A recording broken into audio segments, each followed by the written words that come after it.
Mga bro, lumalakas ang Philippine Coast Guard (PCG) sa pagharap sa mga hamon sa ating karagatan. Gamit ang makabagong Dark Vessel Detection o DVD system for short mula sa Canada, na-detect ng PCG ang presensya ng Chinese Coast Guard Vessel 5901 na nasa loob ng ating karagatan, 54 nautical miles mula sa Capones Island, Zambales. Agad nilang pinakilos ang BRP Cobra, PCG Helicopter, at PCG Caravan para tiyaking maprotektahan ang ating Exclusive Economic Zone o EEZ. Astig diba? Ang ganitong mabilisang tugon ng PCG ay patunay na hindi tayo nagpapabeya sa ating teritoryo.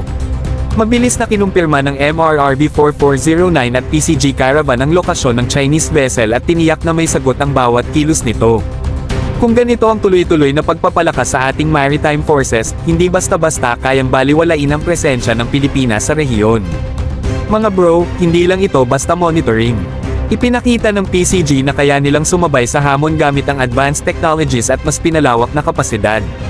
Sa bawat hamon na tulad nito, ipinapakita natin sa mundo na kaya nating ipaglaban ang ating mga karapatan base sa Philippine Maritime Zones Law at UNCLOS. Mahirap pero kinakaya, para sa ating bayan. Ang pag-deploy ng BRP Cobra at mga PCG aircraft ay hindi lang pagpapakita ng lakas, kundi mensahe na handa ang Pilipinas na ipaglaban ang ating sovereignty. Hindi ito simpleng pagpapakitang gilas, ito'y patunay na binibigyan ng halaga ang ating EEZ.